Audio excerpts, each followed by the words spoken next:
If your surname is on this list, nobody took it from you. Somebody in your family gave it away, on purpose. You are not just Irish by heritage, you're the end of a decision made in a room nobody recorded, on a day nobody wrote down. Picture a baptism register in a Cavan parish. The priest writes one name in the book, and the family says a different one at the door. Same child. Two identities. That happened tens of thousands of times. Almost nobody explained why. Stay until number 1, a name given away so completely that by the 1860s, fewer than 2 families in 100 still used its full form and then taken back on purpose. These names aren't archived. They were read aloud at a school register this morning. Number 10, Smith. The most ordinary surname in the English-speaking world, and in one Irish county, a disguise. The original is Mac Gabhan, son of the smith, not the man who carried the weapon, the man who made it.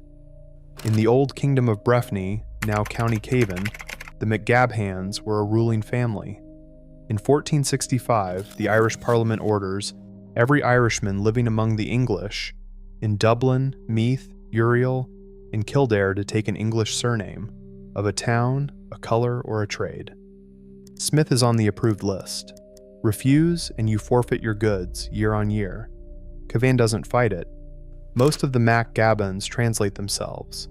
Across the county line in Leitrim and Donegal, the same families keep the sound and become McGowan. 2 doors out of one house.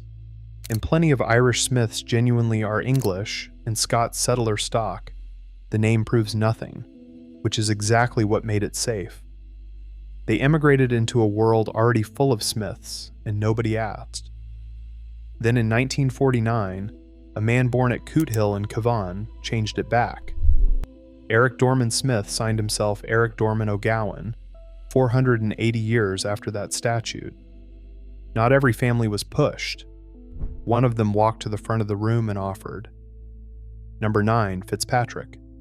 The Fitz is Norman French, son of. Underneath it is Mac Gialla Fadrag, son of the servant of Patrick, and the men who carried it were kings of Osrage, a kingdom older than the Norman invasion, spread across what's now Kilkenny and southern Lewas. On the 11th of June, 1541, Brian MacGiolla Fadrag gives up that kingship. Henry VIII issues a patent creating him first Baron of Upper Ossory, the first Gaelic lord in Ireland to trade a native title for an English one under the policy called surrender and regrant. Part of the bargain was the name itself. Mac came off, Fitz went on. The arrangement held. 40 years later, his grandson Florence was still receiving Elizabethan grants of land in 1581 as a loyal English baron. Here's what doesn't sit easily. He surrendered rights that weren't only his. The clansmen who carried MacGiolla Fadrag were never consulted, and most of them went on saying it anyway. If a king could sign away his own name for a barony, ask what it cost the men whose entire profession was remembering kings. Ward. In England, it means a watchman, someone who guards a gate. In Ireland, it means almost the opposite. Number 8. Mac and Paird. Son of the Bard. The family whose work was not guarding a place, but holding a lord's memory in verse, generation after generation. They were one of the great learned castes of Gaelic Ireland, poets to the O'Kellys of Uim Hain, the O'Reillys of Breifne, the O'Donnells of Tir Shonai. A Donegal townland still carries them, Lettermac Award. Then the system that paid them collapsed. In 1607, the Ulster Earls left Ireland, and Owen Ruad MacAn Paird sailed into exile with them. His kinsman, Aod Bude, ended up in a Franciscan college at Louvain, and in 1626, sent Michael O'Clearach home to copy every Irish manuscript he could reach before it was gone. In the Louvain registers, Aod Bude signs himself Hugo Vardeos. He'd Latinized his own name to save everyone else's. Back home the name went the other way and quietly became Ward. From keeper of memory to keeper of a gate. At least Ward was an honest translation. The next name was translated wrong, and the family decided not to correct it. A clerk hears a name he doesn't understand, writes down what he thinks he heard, and 400 years of meaning goes over a cliff. Number 7. King. The Irish is Mac Conroy, son of Cú Rao, the Hound of Battle. A war name. The Mac Conroy were lords of Delbna Tir da Locha, the country between Lough Corrib and Galway Bay, now the barony of Moycullen.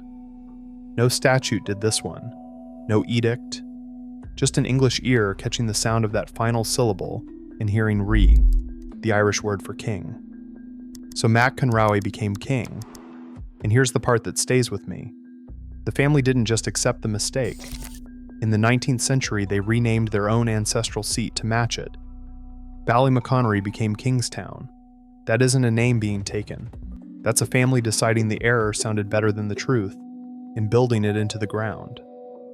The Kings of Connemara went out through Galway and Liverpool to Boston and New South Wales, carrying an English word for royalty that started life as a word for a fighting dog. If you've ever pulled 2 records for the same ancestor and found 2 different spellings, you already know how this feels. Take 5 seconds, hit like, and subscribe. There are 6 names left, and the further down the list we go, the more each one costs the people carrying it. Number 1 reverses everything before it. Number 6.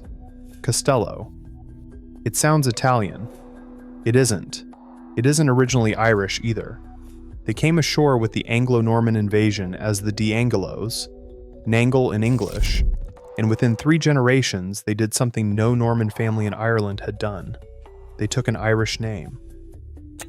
The Annals of the Four Masters record the sons of Oisteelb in 1993, and from then the family is Mac Oisteelb High, first Normans on record to adopt a Mac, Irish patronage, Irish law, Irish feuds. A barony in East Mayo still carries them. Then history turned. The confiscations that broke the Gaelic families broke the Costellos too. By 1667, Colonel Dubhaltoch MacOisteelb High was dead at Coolcarney in Mayo, a rapparee, an outlaw, hunted across land his family had held for 4 centuries. The invaders had become the invaded, so the name turned a second time. The Mac came off for the immigrant ships, and Costello went to Boston, Manchester, Melbourne. Becoming Irish was a decision somebody made, so was stopping. Every name so far has moved toward English. Number 5 moved the other way, and it never meant what you think it means. Here's something that shouldn't be true. There is an Irish surname that means Viking. Higgins, O'Higgins.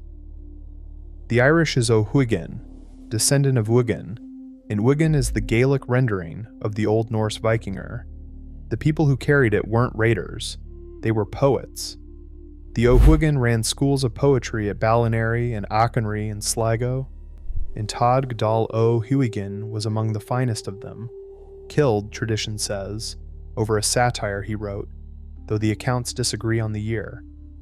In 1654, the family lost the Sligo land outright. By the 1720s, they were tenant farmers at Clondugan in County Meath. In 1751, a man of 31 walked away from that farm for Cadiz. Ambrose became Ambrosio. He rose through the Spanish colonial service until, in 1796, he was made Viceroy of Peru. His son Bernardo liberated Chile, and there's an avenue running through the center of Santiago that carries the name today. That one didn't survive by hiding. It survived by being spelled in a 3rd language. It got out. The next name stayed and was quietly absorbed by the people who replaced it.